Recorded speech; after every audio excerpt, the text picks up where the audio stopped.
Last class में हम लोग डिस्कस कर रहे थे आइडियल गैस, ठीक ना। लास्ट क्लास में मैंने बताया था कि आइडियल गैस क्या है, और हम लोगों ने देखा था कि मैटर को हम लोगों ने 3 भाग में बांटा था, सॉलिड, लिक्विड और गैस, ठीक है।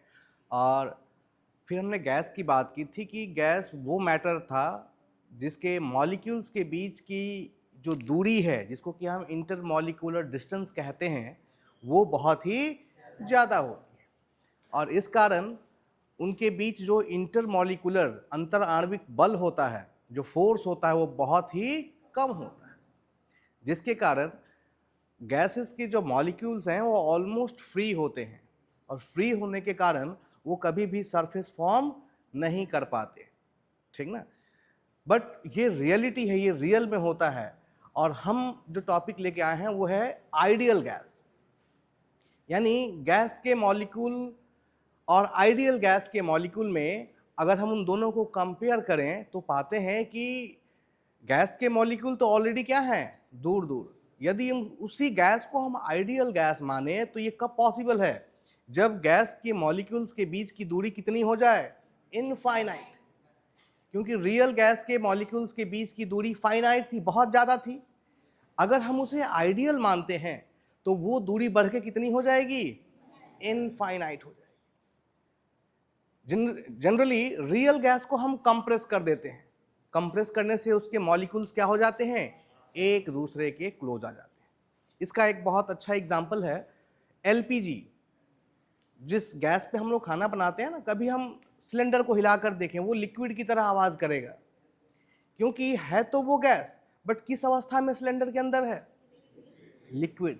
तो आखिर वो लिक्विड में आया कैसे? हमने क्या किया, उस एलपीजी गैस को बहुत ज्यादा कंप्रेस कर दिया, इतना ज्यादा कंप्रेस कर दिया कि उसके मॉलिक्यूल कितने नजदीक आ गए, जस्ट लाइक लिक्विड। लिक्विड के मॉलिक्यूल्स काफी क्या होते हैं, क्लोज होते हैं। तो हम उस गैस को इतना कंप्रेस करते हैं, इतना दबाते हैं कि उसके मॉलिक्यूल लिक्विड के मॉलिक्यूल के इतना नजदीक आ जाते हैं, और तब उसका फेज क्या हो जाता है, कन्वर्ट हो जाता है, और वो किस अवस्था में आ जाता है। इसका मतलब है कि जितने भी रियल गैसेस हैं दे आर कंप्रेसिबल, यानी रियल गैस को आप क्या कर सकते हैं, दबा सकते हैं, कंप्रेस कर सकते हैं। बट आइडियल गैस के केस में ये चीज असंभव है। रीजन मैंने बताया था कि आइडियल गैस के जो मॉलिक्यूल्स हैं उनके बीच की दूरी फाइनाइट नहीं है, क्या है, इनफाइनाइट है। और अगर आपने कंप्रेस उसे कर भी दिया, मान लो उसके मॉलिक्यूल को 2 किलोमीटर या 10 किलोमीटर या 200 किलोमीटर नजदीक ले आए, इसका मतलब ये नहीं है कि वो रियल बन जाएगा, क्योंकि इनफाइनाइट में से अगर आप 2 मीटर माइनस कर दें तो इनफाइनाइट में कोई बदलाव नहीं होने वाला, या 2 किलोमीटर माइनस कर दें तो भी कोई बदलाव होने वाला नहीं है। तो आइडियल गैस को आप दबा नहीं सकते, ये चीज क्लियर है। बट जनरली हम लोग पढ़ते हैं मैंने एक बात और बताई कि आइडियल गैस पढ़ते क्यों है भाई, रेफरेंस के लिए पढ़ते हैं, क्योंकि वास्तविकता में हमें रियल गैस पढ़ना है, आइडियल गैस नहीं पढ़ना है। बट हमने एक रेफरेंस बनाया है कि रियल गैस को हम किसके रिस्पेक्ट में पढ़ेंगे, आइडियल गैस के रिस्पेक्ट में पढ़ेंगे। इसीलिए हमें आइडियल गैस की कॉन्सेप्ट की आवश्यकता पड़ती है, ठीक है। तो सिंपली आइडियल गैस वो है जिसके मॉलिक्यूल्स के बीच की दूरी क्या है, इनफाइनाइट है, ठीक ना। और इंटरमॉलिक्यूलर फोर्स, अंतर आणविक बल क्या है, नेग्लिजिबल है, नाम मात्र है, या लगभग है, ऑलमोस्ट जीरो है, नहीं है। ऐसे गैसेस को हम क्या कह सकते हैं, आइडियल गैस। बात समझ में आ रही है? बट जब ये आइडियल है तो ये काल्पनिक है, एक चीज ध्यान रख लें, अगर ये आइडियल है तो ये क्या है, हम इसकी कल्पना करते हैं, वास्तव में ये मौजूद नहीं है। बात समझ में आ रही है? तो सिर्फ स्टडी पर्पस के लिए हम आइडियल गैस पर, आगे चल करके हम लोग देखेंगे कि जो भी गैस आइडियल गैस इक्वेशन को फॉलो करे उसे हम क्या कह सकते हैं, आइडियल गैस कह सकते हैं। और रियल गैस के लिए हमारे पास कौन सा इक्वेशन होगा, वैन डर वाल इक्वेशन। रियल गैस को पढ़ने के लिए हम वैन डर वाल इक्वेशंस का यूज करेंगे, और आइडियल गैस के लिए हम आइडियल गैस इक्वेशन का यूज करेंगे। यानी जो भी गैस आइडियल गैस इक्वेशन को फॉलो करती है उस सभी गैस को हम क्या कह सकते हैं, आइडियल गैस कह सकते हैं। मैंने कुछ कंडीशंस भी बताए थे कि कब रियल गैस को हम मान सकते हैं कि वो किसके तरह बर्ताव कर रहा है, आइडियल गैस की तरह। इसके लिए दो कंडीशंस थी।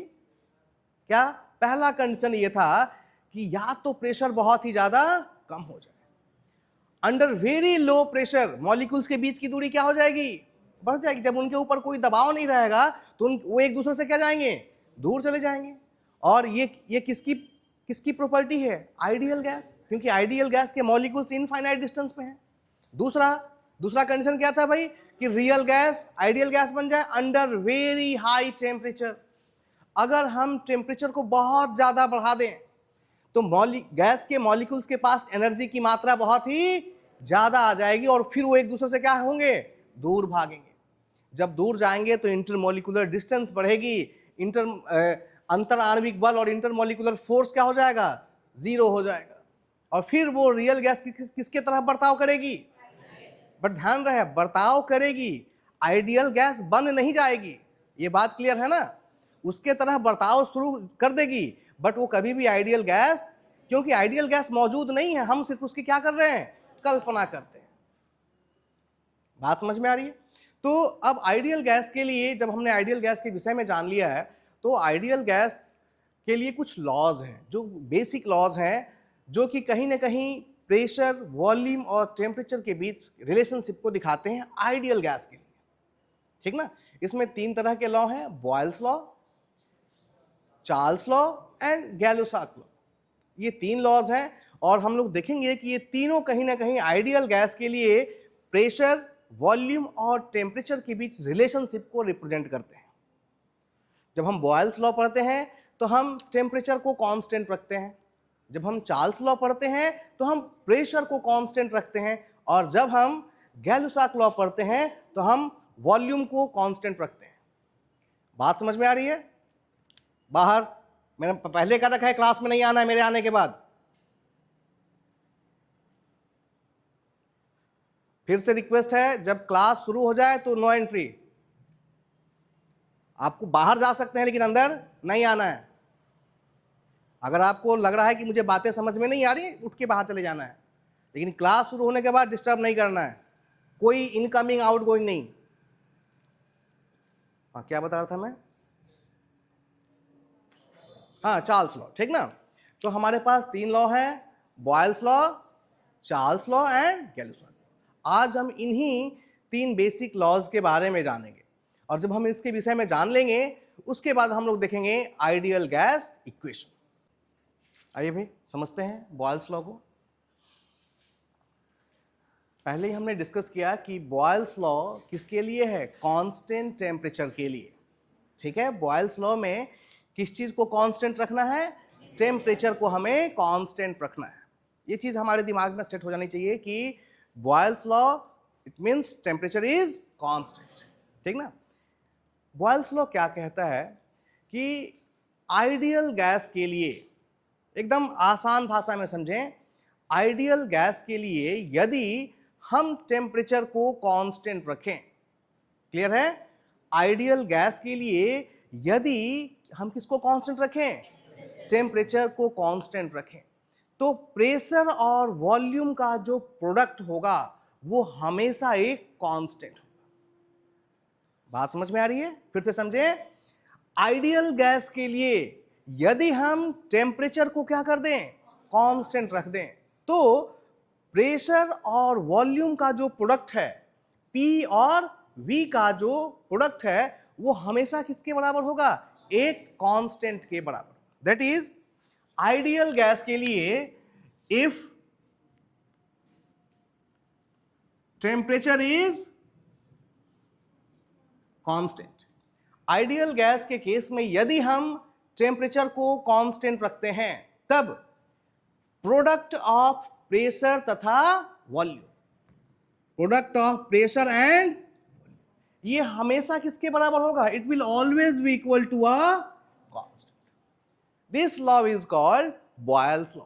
बहुत ही सिंपल लाइन में, किताबी भाषा नहीं, एकदम आसान भाषा में, कि किसी भी आइडियल गैस के लिए यदि हम टेम्परेचर को कांस्टेंट रख दें तो उसका जो प्रेशर होगा और वॉल्यूम, इसका जो प्रोडक्ट होगा वो हमेशा किसके बराबर होगा? एक कांस्टेंट के बराबर। ठीक ना? इसी को हम दूसरे रूप से भी कह सकते हैं। क्या कह सकते हैं भाई? ये इक्वेशन रिलेशनशिप देता है हमें किसके किसके बीच में? आइडियल गैस के लिए प्रेशर तथा वॉल्यूम के बीच में। कैसे भाई? देखिए, इसी को कह सकते हैं P is equal to C upon V, लिख सकते हैं। तो इस इक्वेशन से हमें क्या मिलता है? हम लिख सकते हैं pressure is inversely proportional to volume. कब? कब? when T is constant। बात समझ में आ रही है? कह सकते हैं कि किसी आइडियल गैस के लिए जो प्रेशर होगा वो इनवर्सली प्रोपोर्शनल होगा किसके? वॉल्यूम के। कब? जब टेम्परेचर को क्या रखा जाए? स्थिर रखा जाए। या यूं कह सकते हैं कि यदि टेम्परेचर में बदलाव ना हो रहा हो तो प्रेशर इनवर्सली प्रोपोर्शनल होगा किसके? Volume. This law is called Boyle's law. बात समझ में आ रही है? तो इस तरीके से हम इन चीजों को लेके चलते हैं। इस लॉ को हम ऐसे समझते हैं। और देखिए, अगर ध्यान से देखा जाए तो ये किसके किसके बीच में है? आइडियल गैस के लिए प्रेशर, वॉल्यूम और टेम्परेचर के बीच क्या है? सिंपल रिलेशन है। और ये रिलेशन कब वैलिड है? जब टेम्परेचर को क्या रखा गया हो? कांस्टेंट रखा गया हो। क्लियर है? तो सिंपली ये हमारा है बॉयल्स लॉ।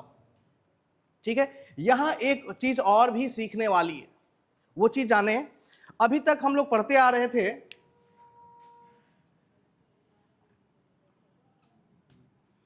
हम लोगों ने पीवी डायग्राम देखा था और इसमें मैंने एक प्रोसेस लिया है 1 and 2। ये कौन सा प्रोसेस है भाई? कौन सा प्रोसेस है? Isobaric constant pressure process. कैसे मालूम चला भाई? 1 का प्रेशर, यहां का प्रेशर देखेंगे इस पॉइंट पे, क्योंकि ये प्रेशर एक्सिस है। कितना दिखेगा यहां पे? P1। और 2 का प्रेशर भी कहां मिलेगा हमें? यहीं। So P1 is equal to P1 is equal to P2। इसका मतलब क्या है? That is P is equal to. बात समझ में आ रही है? या फिर आप इसका उल्टा भी कह सकते हैं, यदि P कांस्टेंट है तो P1 किसके बराबर होगा भाई? P2 के। बात समझ में आ रही है? यदि P कांस्टेंट है तो P1 किसके बराबर होगा? P2 के बराबर होगा। यदि V कांस्टेंट है तो V1 किसके बराबर होगा? या फिर यूं कहें कि यदि V1 is equal to V2 is equal to V3 है, ये कब होगा? When V is। बात समझ में आ रही? अब यहां देखिए, यहां पर क्या कांस्टेंट है भाई? PV इज इक्वल टू क्या है? यहां पर P कांस्टेंट था, यहां पे V कांस्टेंट। और यहां पर क्या कांस्टेंट है? P into V is equal to. तो अगर हम एक जनरल प्रोसेस 1 से 2 लें और उसके लिए ये फॉर्मूला अप्लाई करें तो PV 1 से 2 फॉर प्रोसेस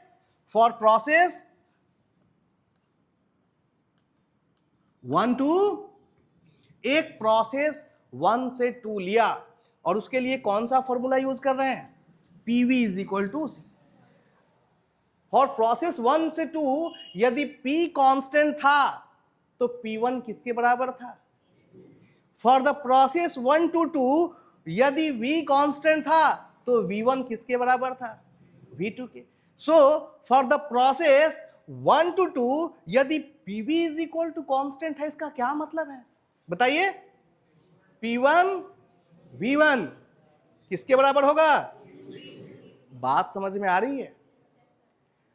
बात समझ में आ रही है? क्योंकि PV is equal to constant है, तो जब हम इसको किसी जनरल प्रोसेस 1 से 2 के लिए अप्लाई करेंगे तो ये पहले 1 के लिए होगा, तो PV क्या बन जाएगा? P1 V1 is equal to, फिर दूसरे 2.2 के लिए आएगा, क्या हो जाएगा? P2 into. यानी अब हमें ध्यान रखना है कि यदि कहीं PV is equal to constant है तो हम ऐसा लिख सकते हैं, या फिर उल्टा भी कह सकते हैं। यदि कहीं पर P1 V1 is equal to P2 V2 दिख रहा है, इसका मतलब PV इज इक्वल टू क्या है? कांस्टेंट है। बात समझ में आ रही है? इसको हम और अलग तरीके से लिख सकते हैं, इसको सेपरेट कर दें, एक साइड प्रेशर और एक साइड वॉल्यूम। लिख सकते हैं P1 ये इधर आ जाएगा is equal to V2 by. अब देखिए, इस फॉर्मूले का यूज हम न्यूमेरिकल प्रॉब्लम को सॉल्व करने के लिए करते हैं। बात समझ में आ रही है? इस प्रोसेस का उपयोग कहां, इस इक्वेशन का यूज कहां करेंगे? किसी न्यूमेरिकल प्रॉब्लम में क्या करेगा, हमें दोनों प्रेशर मालूम रहेगा। P1 को हम कहेंगे इनिशियल, शुरुआती प्रेशर, और P2 को हम कहेंगे फाइनल, ठीक ना, अंतिम प्रेशर। वैसे ही V1 शुरुआती वॉल्यूम और V2 अंतिम वॉल्यूम। अब इसका क्या मतलब है समझें? इसको समझने के लिए मैं एक एग्जांपल ले रहा हूं। एक सिलेंडर के अंदर हमने क्या किया, एक सिलेंडर है और इसके अंदर क्या लगा हुआ है? एक पिस्टन लगा हुआ है। इसीलिए मैंने सिलेंडर पिस्टन के बारे में पहली क्लास में बताया था, क्योंकि ये हमारा बेसिक सिस्टम है और ये बार बार यूज होगा, ठीक ना। ये एक सिलेंडर और एक पिस्टन है और इसमें हमने कुछ मात्रा में आइडियल गैस ले ली। इसमें हमने क्या किया है? कुछ मात्रा में क्या है? Ideal gas. This is state 1। ये स्थिति कौन सी है? 1। इस समय इस गैस का वॉल्यूम कितना है? V1, और प्रेशर कितना है? P1, ठीक है। एक सिलेंडर के अंदर एक आइडियल गैस है जिसका वॉल्यूम V1 है और प्रेशर कितना है? P1। अब हमने क्या किया, इस पिस्टन को ऊपर बढ़ाना शुरू किया। पिस्टन को कहां ले जा रहे हैं? ऊपर की तरफ। तो क्या होगा भाई? प्रेशर धीरे धीरे क्या होगा? और वॉल्यूम घटेगा। पिस्टन को जब हम कुछ दूर लेके चले गए तो क्या हुआ? प्रेशर बढ़ के क्या हो गया? P2, और वॉल्यूम घट के क्या हो गया? ठीक ना। तो इस पे कई सारे ऑब्जेक्टिव एग्जामिनेशन में क्वेश्चंस आते हैं कि किसी सिलेंडर के अंदर यदि हम किसी गैस को लेकर के यहां से यहां तक कंप्रेस कर रहे हैं तो पूछेगा कि फाइनल प्रेशर बताओ। तब हम कौन सा फॉर्मूला यूज करेंगे? P1 by P2 is equal to V2 by. But condition ये है, वहां ये बताया रहेगा कि जब हम गैस को कंप्रेस कर रहे थे तो टेम्परेचर क्या था? कांस्टेंट। तभी आप इसका यूज करेंगे, क्योंकि ये इक्वेशन आपको कब मिला है? जब टेम्परेचर को क्या रखा गया है? कांस्टेंट। बात समझ में आ रही है? तो न्यूमेरिकल प्रॉब्लम में हम खोजेंगे कि किसकी बात की गई है, कांस्टेंट टेम्परेचर की बात की गई है, कांस्टेंट प्रेशर की बात की गई है, या कांस्टेंट वॉल्यूम की बात की गई। तो ये इक्वेशन तब एप्लीकेबल होगा जब टेम्परेचर को क्या रखा गया हो? कांस्टेंट। क्लियर है? बात समझ में आ रही है? इसको नोट कर ले और एक न्यूमेरिकल प्रॉब्लम करते हैं, फिर आगे बढ़ते हैं।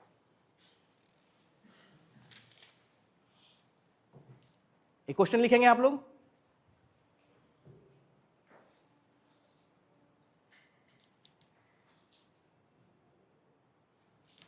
एक सिलेंडर के अंदर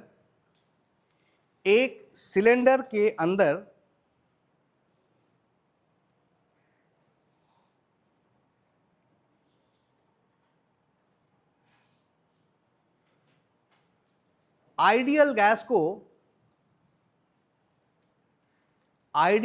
को एटमॉस्फेरिक प्रेशर से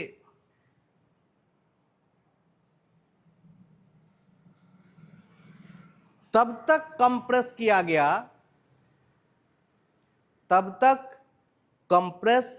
गया जब तक उसका वॉल्यूम आधा हो गया।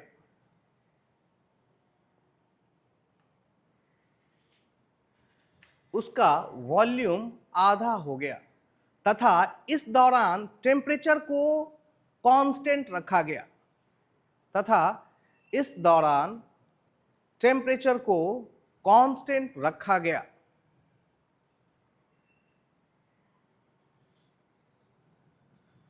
तो फाइनल प्रेशर कितना होगा?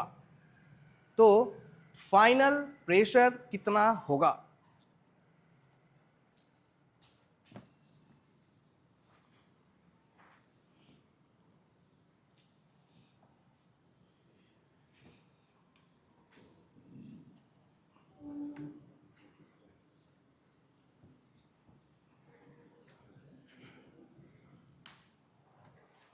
तो फाइनल प्रेशर कितना होगा?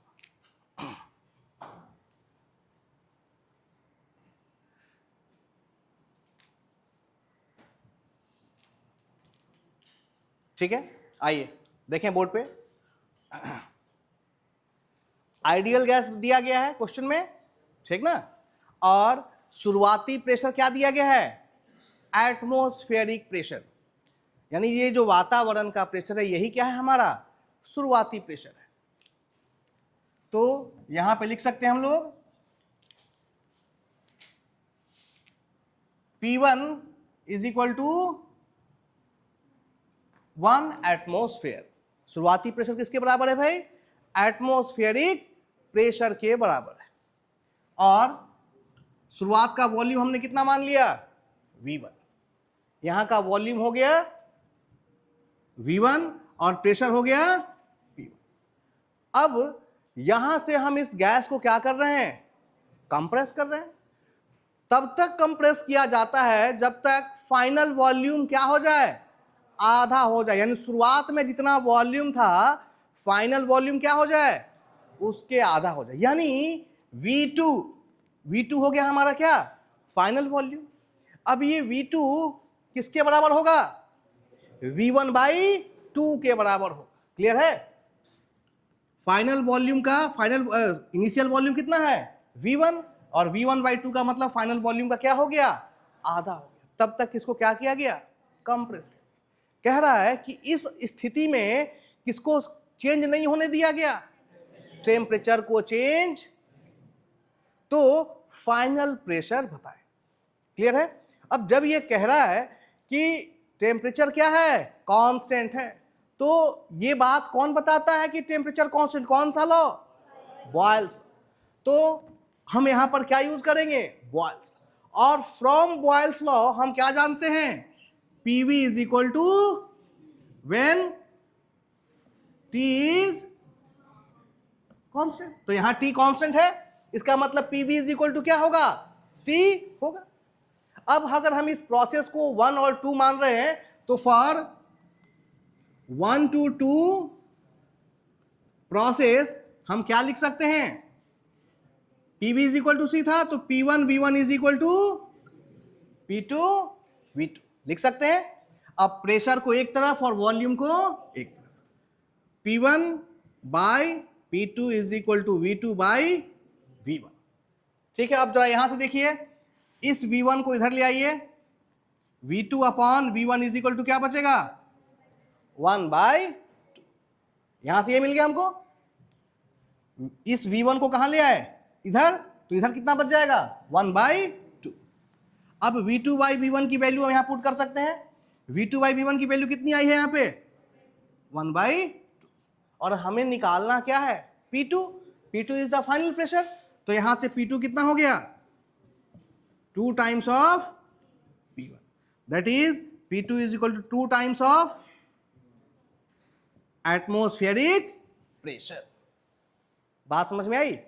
तो इस तरीके से हम लोग न्यूमेरिकल प्रॉब्लम ऑब्जेक्टिव एग्जामिनेशन में सॉल्व करते हैं। ठीक ना? 1 एटमॉस्फेरिक प्रेशर का डाटा नोट कर लें।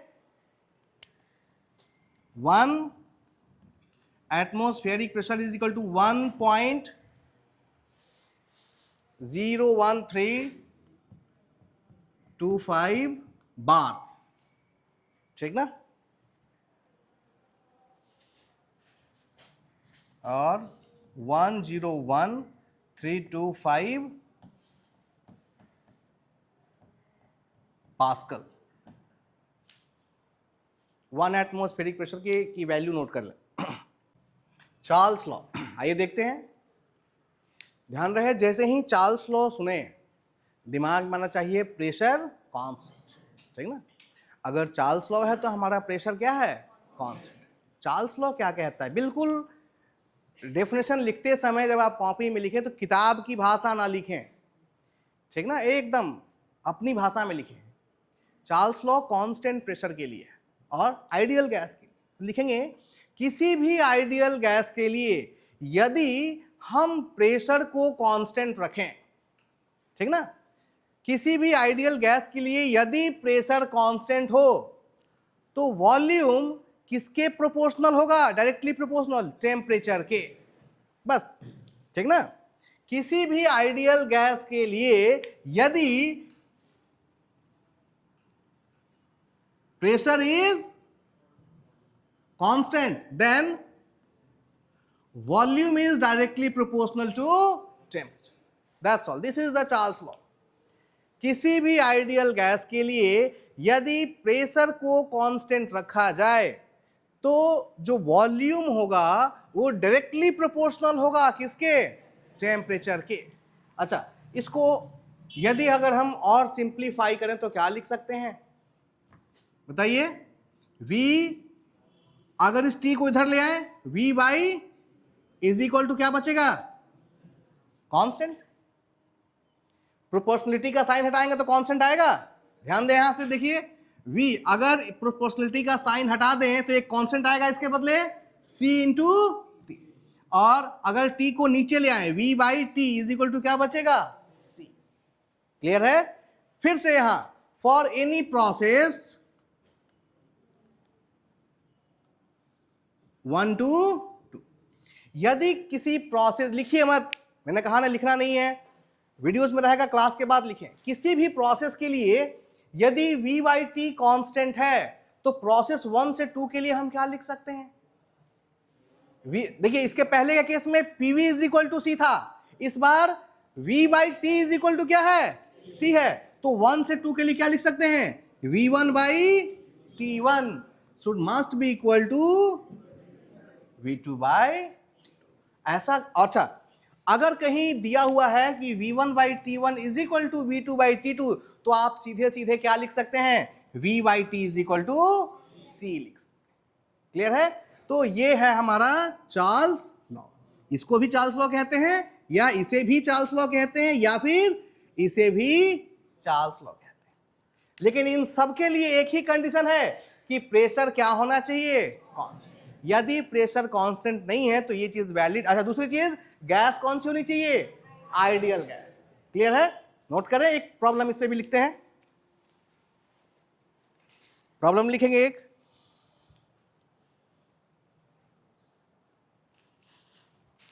एक आइडियल गैस का मास लिखें, एक आइडियल गैस का मास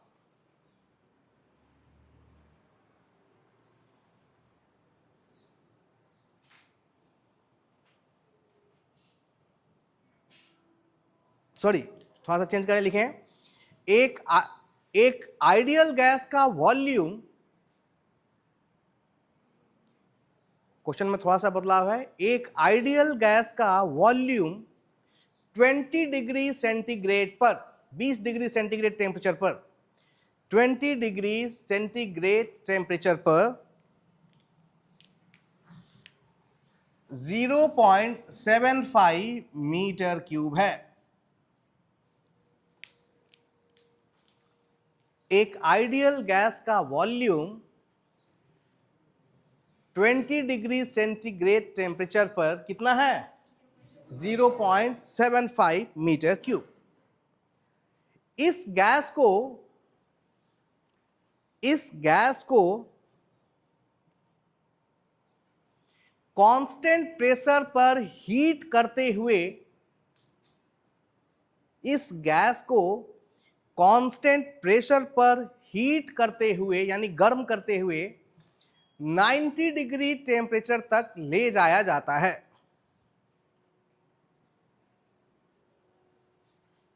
90 डिग्री टेम्परेचर तक ले जाया जाता है। इस टेम्परेचर पर गैस का वॉल्यूम कितना होगा? इस टेम्परेचर पर गैस का वॉल्यूम कितना होगा?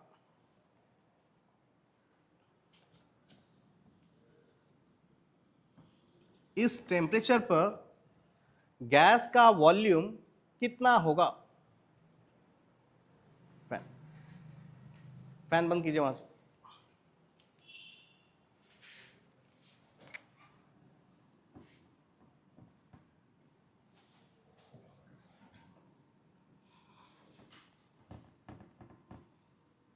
ठीक है, आइए देखेंगे बोर्ड पे। पहले कह रहा है कि 20 डिग्री सेंटीग्रेड पर जो आयतन है वो कितना है, वॉल्यूम कितना है, 0.75 मीटर क्यूब। अब यहां से इस गैस को गर्म करना स्टार्ट किया गया, हीट करना स्टार्ट किया गया, लेकिन हीट करते समय एक बात का ध्यान रखा गया कि प्रेशर क्या रहे, कांस्टेंट रहे। हीटिंग के दौरान प्रेशर को क्या रखा गया था, कांस्टेंट रखा गया, और हीट करके कहां तक पहुंचाया गया, 90 डिग्री तक। तो पूछ रहा है कि 90 डिग्री पहुंचने के बाद गैस का वॉल्यूम कितना होगा। ठीक है, इसमें जैसे ही हमने देखा कि गैस को गर्म करते समय किसे कांस्टेंट रखा गया था, प्रेशर। तो जैसे ही प्रेशर कांस्टेंट, हमारे दिमाग में कौन सा लॉ आना चाहिए, चार्ल्स लॉ। और चार्ल्स लॉ क्या कहता है, if pressure is constant then volume is directly proportional to temperature. यही है, या V by T is equal to C, constant. तो फॉर प्रोसेस, अब यहां प्रोसेस कौन सा है, यहां प्रोसेस है हीटिंग का। यहां कौन सा प्रोसेस है, हीटिंग का प्रोसेस है। 20 डिग्री से कहां तक, 90 डिग्री तक। तो 20 डिग्री को हम मान लेंगे 1 और 90 डिग्री को हम मान लेंगे 0.2 फॉर द प्रोसेस 1 to 2। क्या लिख सकते हैं, V1 by T1 is equal to V2। अब जरा देखिए, V1 इनिशियल वॉल्यूम है, मालूम है आपको, T1 इनिशियल टेम्परेचर है, मालूम है आपको, ठीक ना। V2 यही तो निकालना है, फाइनल वॉल्यूम निकालना है, और T2 आपको मालूम है। ध्यान रहे, यहां पर सबसे बड़ी गलती क्या होगी, सबसे बड़ी गलती होती है हम टेम्परेचर को 20 डिग्री सेंटीग्रेड ही रख देते हैं। डिग्री सेंटीग्रेड थर्मल इंजीनियरिंग में एसआई यूनिट नहीं है, इसे हमें पहले किस में कन्वर्ट करना होगा, केल्विन में, ठीक ना। और ऐसा करने के लिए इस टेम्परेचर में 273 क्या कर दें, हम ऐड कर दें। तो सबसे पहले 20 प्लस 273.1, सिंपली 273 जोड़ दें, ठीक ना। और इस 90 में क्या कर देंगे, 90 प्लस,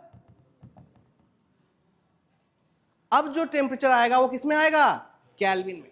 डिग्री सेंटीग्रेड को केल्विन में कन्वर्ट करने के लिए हमें उसमें 273 क्या करना है, ऐड कर। अगर आप डायरेक्टली 20 और 90 रखते तो आपका आंसर गलत हो जाता, और एक ऑप्शन बिल्कुल 100%, आपके जो 4 ऑप्शन होते हैं एग्जामिनेशन में, उसमें एक ऑप्शन होता, ताकि जैसे ही गलत आंसर आए आप तुरंत, आपको लगे मेरा तो आंसर बिल्कुल एग्जैक्टली मैच कर गया। बात समझ में आ रही है ना। तो इसको सबसे पहले हम किस में कन्वर्ट कर लें, केल्विन में कन्वर्ट कर लें। बताइए कितना, ये कितना हो जाएगा, 293, और ये 3, इतना ही आएगा ना।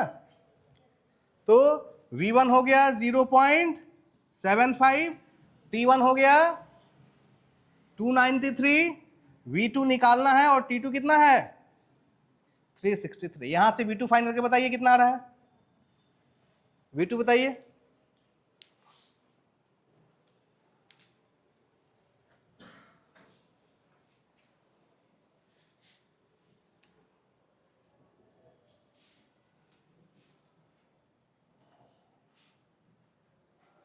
आया किसी का V2?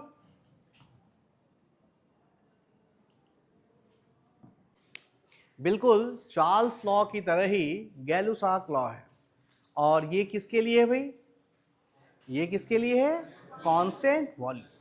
इस बार हमें क्या कांस्टेंट रखना है, वॉल्यूम को कांस्टेंट रख लेना है। क्लियर है, बात समझ में आई। तो यहां कहेंगे किसी भी आइडियल गैस के लिए यदि वॉल्यूम क्या हो, कांस्टेंट हो, तो प्रेशर डायरेक्टली प्रोपोर्शनल होगा किसके, टेम्परेचर के, या यूं कहें एब्सोल्यूट प्रेशर डायरेक्टली प्रोपोर्शनल होगा एब्सोल्यूट टेम्परेचर, ठीक ना, एट क्या, कांस्टेंट वॉल्यूम। वॉल्यूम को कांस्टेंट रखना है, और यदि वॉल्यूम कांस्टेंट हो आइडियल गैस के केस में, तो प्रेशर डायरेक्टली प्रोपोर्शनल किसके होगा, टेम्परेचर। यही लॉ है, ठीक ना। तो अगर ऐसा है तो आप क्या लिख सकते हैं, P is equal to C into T लिख सकते हैं।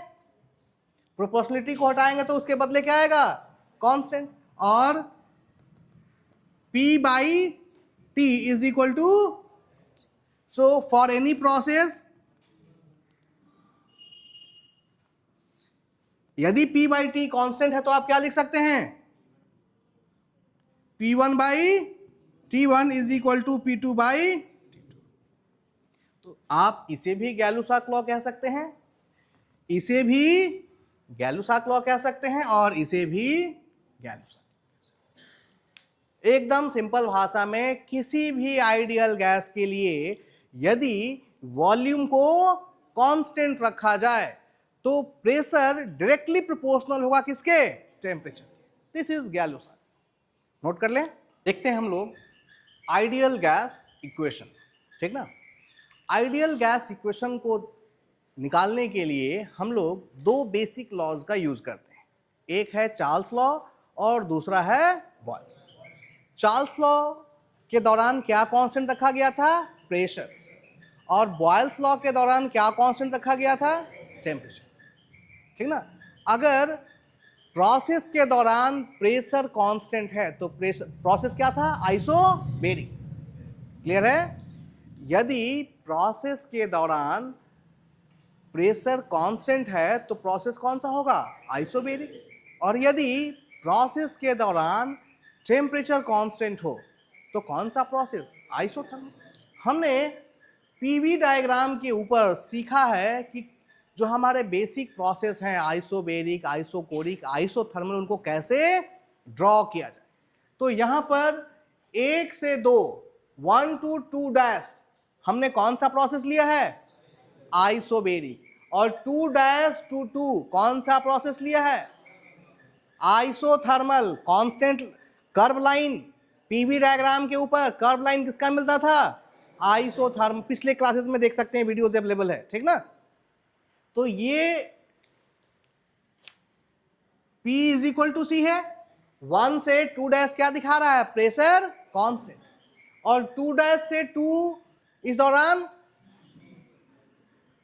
T इज इक्वल टू, यानी आइसोथर्मल प्रोसेस। तो कह सकते हैं भाई कि 1 से 2 डैश कौन सा लॉ, चार्ल्स लॉ, क्योंकि चार्ल्स लॉ में प्रेशर क्या होगा, कांस्टेंट, और 2 डैश से 2 में टेम्परेचर कांस्टेंट, कौन सा लॉ, बॉयल्स लॉ, ठीक ना। इसीलिए हमारे दो एजम्पशन हैं आइडियल गैस इक्वेशन डिराइव करने के लिए। हमने unit mass of ideal gas लिया, यूनिट मास का मतलब 1 kg, ठीक ना, और किसको किसको जोड़ रहे हैं, चार्ल्स लॉ प्लस, यहां से यहां तक चार्ल्स लॉ और यहां से यहां तक बॉयल्स, इन दोनों को जोड़, ठीक है। और इसी से हम किसको निकाल लेते हैं, किसे डिराइव कर लेते हैं, आइडियल गैस इक्वेशन को निकाल। आइए देखते हैं। सबसे पहले फॉर प्रोसेस 1 to 2 डैश, इस प्रोसेस के लिए हम क्या लिख सकते हैं भाई, चार्ल्स लॉ क्या कहता था कि यदि प्रेशर को क्या रखा जाए, कांस्टेंट, तो वॉल्यूम डायरेक्टली प्रोपोर्शनल होगा किसके, टेम्परेचर की।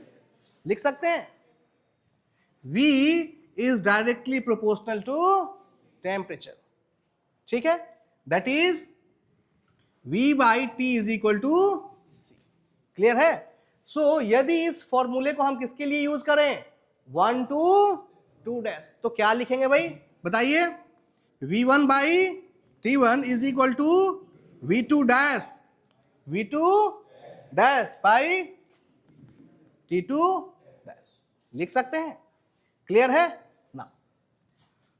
बट फॉर प्रोसेस कौन सा, 2 डैश टू 2, जो दूसरा प्रोसेस है 2 डैश से 2, इसके लिए टेम्परेचर क्या है, कांस्टेंट, आप लिख सकते हैं T2 dash must be equal to T2, और यहां पर आप क्या लिख सकते थे फॉर प्रोसेस 1 से 2 dash P1 should must be equal to P2 dash, और इस प्रोसेस के लिए यहां से यहां तक के लिए आप क्या लिख सकते हैं T2 dash should must be equal to T2, क्योंकि ये इसके दौरान टेम्परेचर कांस्टेंट है और इसके दौरान प्रेशर कांस्टेंट।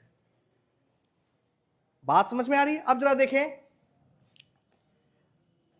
इस इक्वेशन में क्या है T2 डैश, इसको हम किसके बराबर लिख सकते हैं T2, तो V1 by T1 is equal to V2 dash upon T2 dash के बदले क्या लिख दें T2। क्लियर है? Take it as equation number 1। ये हमारा क्या हो गया इक्वेशन नंबर 1 हो गया। क्लियर है ना? T2 dash say that is 2 dash से 2 एक आइसोथर्मल प्रोसेस है, टेम्परेचर क्या है कांस्टेंट है, तो बॉयल्स लॉ के अनुसार हम क्या लिख सकते हैं PV is equal to C, ठीक ना, for process 2 to 2 dash for 2 dash to 2 PV is equal to constant, Boyle's law. तो अगर आप इसको इसके लिए यूज करें 2 डैश से 2 के लिए तो क्या लिखेंगे भाई, क्योंकि इसके लिए यूज कर सकते हैं, इसमें टेम्परेचर क्या है कांस्टेंट है, यदि टेम्परेचर कांस्टेंट हो तो लॉ हमारा बॉयल्स लॉ रहेगा, that is PV is equal to. तो अगर आप 2 डैश से 2 के लिए इसका यूज करें तो क्या लिखेंगे बताइए, P2 डैश V2 डैश किसके बराबर होगा, 2 डैश से कहां जा रहे हैं 2, तो किसके बराबर होगा P2 इंटू। बात समझ में आ रही है? लेकिन एक चीज देखिए P2 डैश किसके बराबर है भाई P1 के, तो यहां पर P2 डैश को आप किससे रिप्लेस कर सकते हैं P1 से कर सकते हैं, सो यहां हो जाएगा P2 डैश को हमने लिख दिया P1 V2 dash is equal to P2। Clear है? और यहां से आप किसकी वैल्यू निकाल लें V2 डैश, कितना हो जाएगा P2 V2 by P1। Clear है? Take it is equation number 2।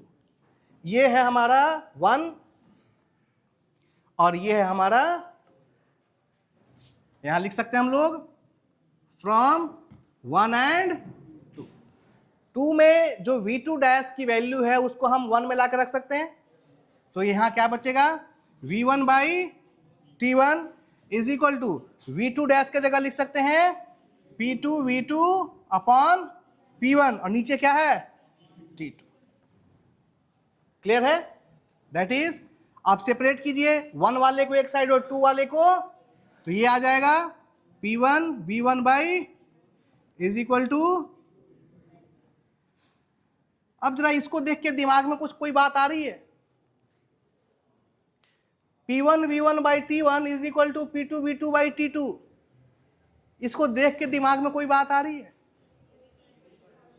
इसका मतलब है PV बाई T क्या होना चाहिए कांस्टेंट। अभी तक तो यही सिखा रहा था ना, अभी तक हम लोग यही सीख रहे थे, तो P1 V1 by T1 is equal to P2 V2 by T2 है, इसका मतलब एक ही है कि PV बाई T क्या होगा, और इसी कांस्टेंट को हमने एक नाम दे दिया R। बात समझ में आई? इसी कांस्टेंट का नाम क्या है R, that is called gas constant. इसी को हम क्या कहते हैं गैस कांस्टेंट कहते हैं, that is PV is equal to R into. ये इक्वेशन कितने मास के लिए था यूनिट मास के लिए था, फॉर m मास। यदि हम यही इक्वेशन किसके लिए लिखें m मास के लिए लिखें तो ये क्या बन जाएगा PV is equal to mRT, and this is your ideal gas equation. यहां ये जो R है ये क्या है गैस कांस्टेंट, इसको हम कैरेक्टरिस्टिक गैस कांस्टेंट भी कहते हैं। यहां R इज इक्वल टू होता है R बार अपॉन म्यू, जहां R बार हो गया यह है यूनिवर्सल गैस कांस्टेंट और म्यू क्या है मॉलिक्यूलर वेट, ठीक ना। तो ये जो R है ये अलग अलग गैस के लिए अलग अलग होगा, ठीक ना। ये डिपेंड करेगा उसका मॉलिक्यूलर वेट कितना है, क्योंकि R बार को हम कहते हैं यूनिवर्सल गैस कांस्टेंट। इसकी वैल्यू हर एक गैस के लिए क्या होगी, सेम, ये यूनिवर्सल है, ठीक है। लेकिन ये जो R है इसकी वैल्यू हर जगह क्या होगी, चेंज होगी। ये किस पे निर्भर करेगा कि जो गैस आप ले रहे हैं उसका मॉलिक्यूलर वेट कितना है। बात समझ में आ रही है। तो सिंपली यही है, क्या है हमारा आइडियल गैस इक्वेशन। नोट कर लें। अब सीखते हैं कि आइडियल गैस इक्वेशन हमने पढ़ लिया, डिफरेंट प्रोसेसेस हमने पढ़ा है, तो इनका यूज कैसे करें, ठीक ना। एक एक प्रोसेस का यूज करते जाते हैं भाई। सबसे पहले for isochoric process, isochoric process यानी कांस्टेंट वॉल्यूम प्रोसेस। V क्या है, कांस्टेंट है। आइडियल गैस इक्वेशन हमने पढ़ा, PV is equal to mRT। बात समझ में आ रही है। ये हमारा आइडियल गैस इक्वेशन, और आइसोकोरिक प्रोसेस के लिए वॉल्यूम क्या है, कांस्टेंट। अब जरा देखें, ये वॉल्यूम है और ये क्या है, कांस्टेंट है, और यहां पर M और R भी क्या है, कांस्टेंट है। तो सारे कांस्टेंट को हम क्या कर दें, एक तरफ, और वेरिएबल्स को एक तरफ। सो वेरिएबल P है और इधर क्या है, P by is equal to MR upon, ये M भी कांस्टेंट, R भी कांस्टेंट, और आइसोकोरिक प्रोसेस के लिए V भी क्या है।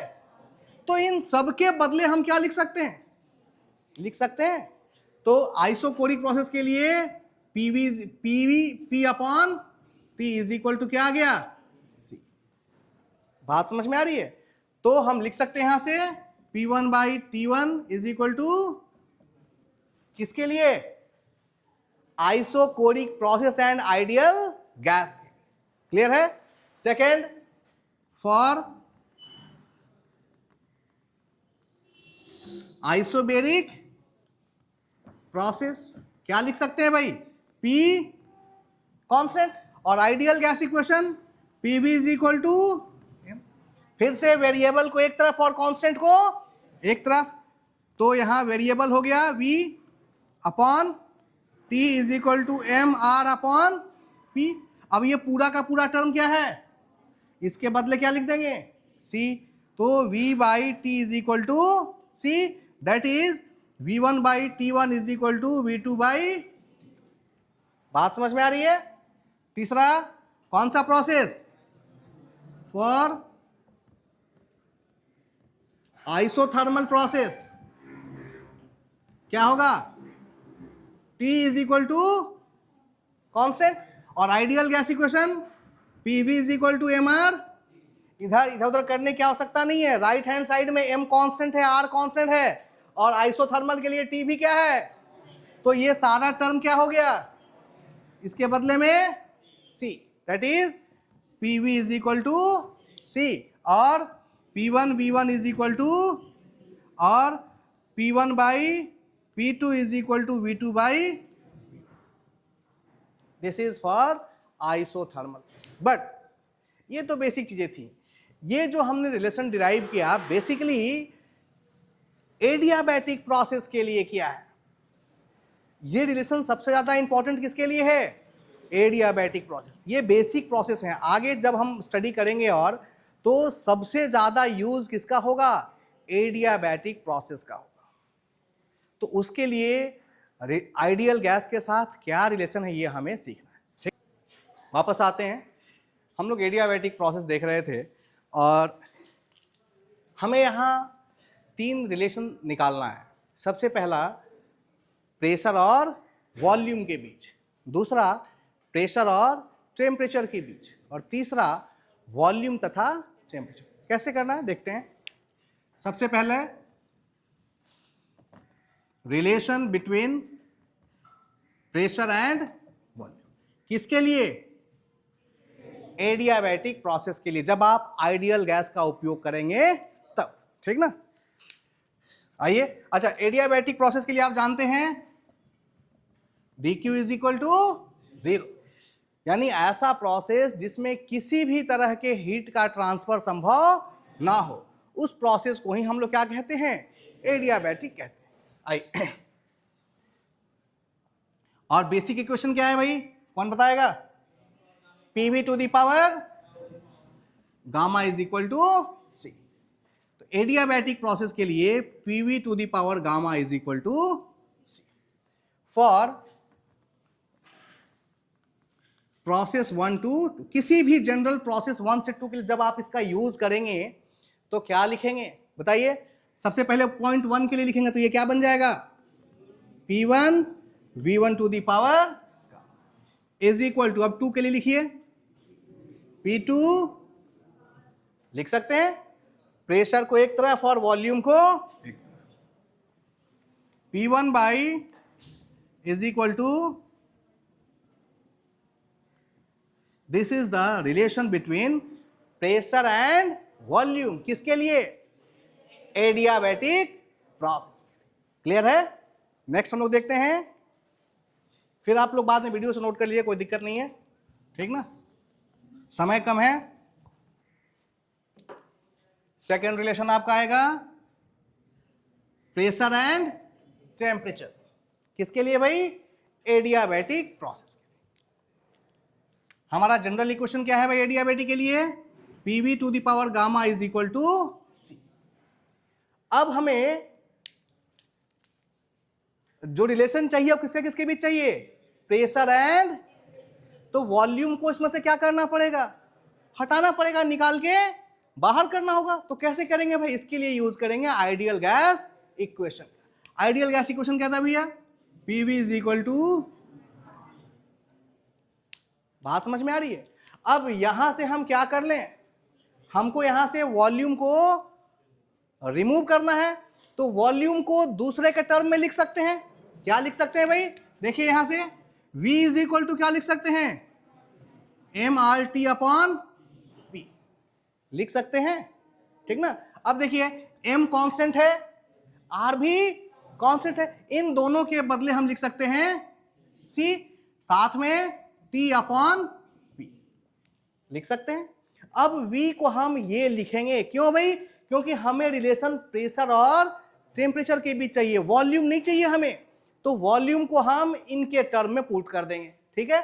आइए P और वॉल्यूम की जगह क्या लिखें, CT upon P to the power is equal to, लिख सकते हैं फॉर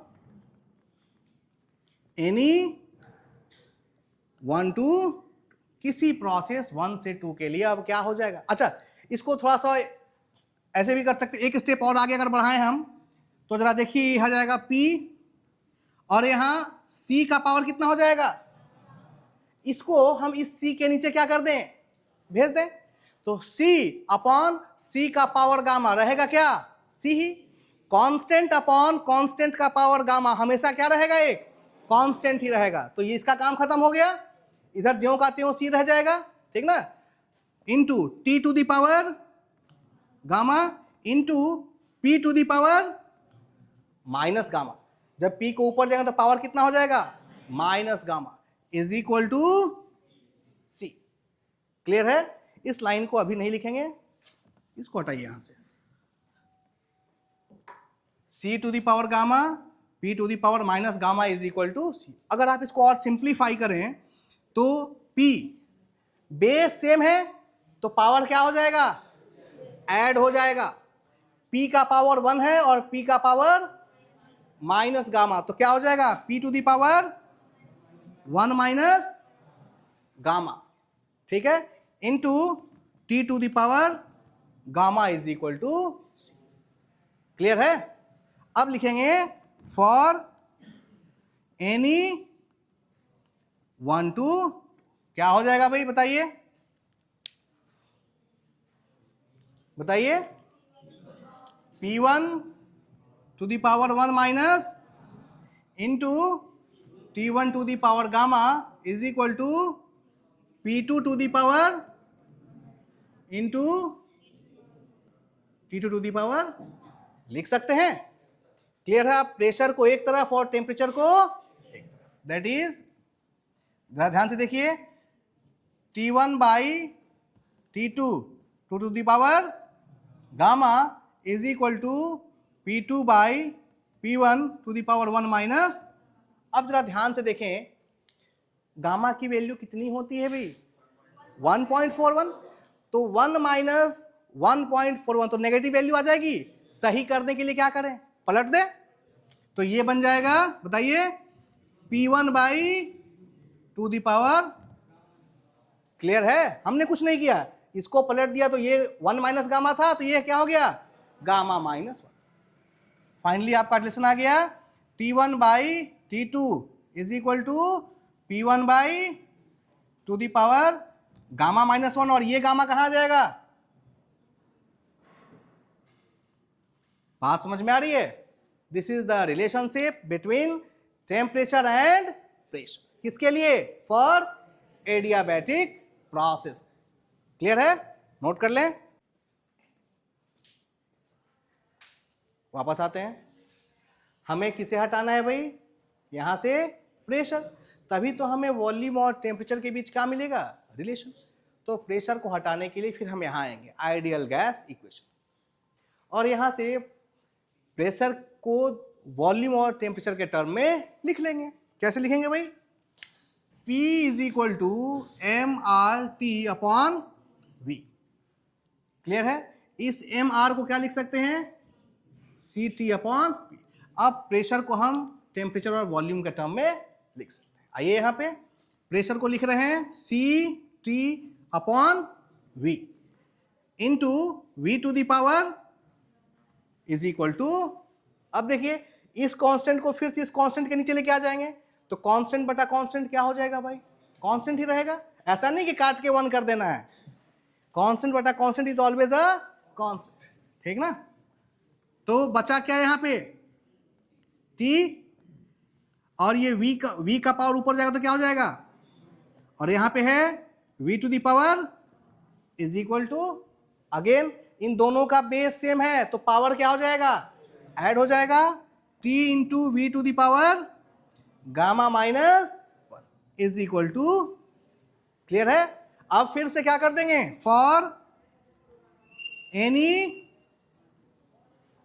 किसी जनरल प्रोसेस 1 से 2 के लिए अगर हम इसको लिखें तो ये चीज क्या आएगी भाई? बताइए। पहले 1 के लिए लिखेंगे तो T1 V1 to the power is equal to 0.2 के लिए T2 V2 to the power, temperature को एक तरफ, वॉल्यूम को एक तरफ, T1 by T2 is equal to V2 by V1 to the power gamma minus 1। This is the relation between temperature and volume. Note कर लें, ध्यान रहे, इसको आप याद नहीं कर सकते। पॉलीट्रॉपिक इंडेक्स की वैल्यू ऐसी है कि आप इसको याद नहीं कर सकते, अगर लेकिन अगर समझते हैं तो बहुत आसानी से निकाल सकते हैं with in a minute. Objective exam में आपको 1 मिनट का समय मिलता है और इसकी वैल्यू डिराइव करने के लिए वो मोर देन सफिशिएंट है। कैसे करना है भाई?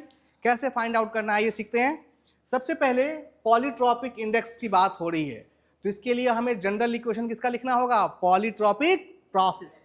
और पॉलीट्रॉपिक प्रोसेस का जनरल इक्वेशन क्या होता है भाई? PV to the power n is equal to constant, यही होता है। और हमें इसी n की वैल्यू क्या करनी है? निकालनी है। इसी n को हम क्या कहते हैं? Polytropic index. इसी n के लिए इस n की वैल्यू कहां से कहां तक गई थी? 0 टू इनफाइनाइट। और हमने इसी n की अलग अलग वैल्यू को पुट करके अलग अलग प्रोसेस को फाइंड आउट किया था। अब हमें इस n की ही वैल्यू निकालनी है कि इस n की वैल्यू प्रेशर और वॉल्यूम के टर्म में क्या होगी, ठीक ना? तो आइए देखते हैं। फॉर एनी प्रोसेस 1 टू, क्या लिख सकते हैं? P1 V1 to the power n is equal to P2, लिख सकते हैं, सेपरेट कीजिए, P1 by is equal to, ठीक है, टेकिंग लॉग बोथ साइड हम क्या ले रहे हैं, चूंकि n की वैल्यू लेनी है, निकालनी है, तो हम दोनों साइड क्या ले लेंगे, log। तो क्या हो जाएगा भाई, log P1 by P2 is equal to, बताइए, n log V2 बाई, अब यहां से n निकाल सकते हैं, n is equal to log P1 by upon log V2 by V। This is the value of polytropic index. Note कर लें, thermodynamic equilibrium. ठीक है, आइए देखते हैं। इक्विलिब्रियम का मतलब मैंने बताया था साम्य अवस्था, ठीक ना। तो थर्मोडायनेमिक इक्विलिब्रियम क्या होता है, यदि कोई सिस्टम इक्विलिब्रियम की 3 कंडीशन को फुलफिल करता है, तब जाकर वो कहलाता है किसमें, थर्मोडायनेमिक इक्विलिब्रियम।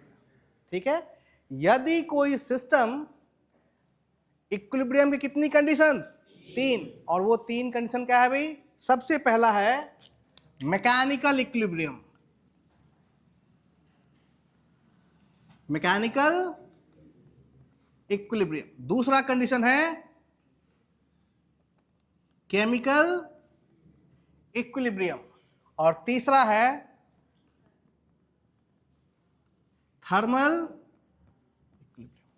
कोई भी सिस्टम थर्मोडायनेमिक इक्विलिब्रियम में तब होगा जब वो इस 3 इक्विलिब्रियम की कंडीशन को पूरा करता। अगर सिस्टम मैकेनिकल के साथ साथ केमिकल तथा थर्मल इक्विलिब्रियम में भी हो, तब जाकर हम ये कह सकते हैं कि सिस्टम किसमें है, थर्मोडायनेमिक इक्विलिब्रियम। तो हम कह सकते हैं कि थर्मोडायनेमिक इक्विलिब्रियम एक ऐसा स्टेट होता है, कौन सा स्टेट, इक्विलिब्रियम स्टेट होता है, जिसमें सिस्टम मैकेनिकल, केमिकल तथा थर्मल इक्विलिब्रियम में हो। या फिर यूं कह सकते हैं कि यदि कोई सिस्टम मैकेनिकल, केमिकल तथा थर्मल इक्विलिब्रियम में एक साथ हो, तो वो किस इक्विलिब्रियम में होगा, थर्मोडायनेमिक इक्विलिब्रियम में होगा। अब क्या मतलब है मैकेनिकल इक्विलिब्रियम का, क्या मतलब है, मैकेनिकल इक्विलिब्रियम का मतलब है नेट फोर्स कितना, नेट फोर्स नहीं,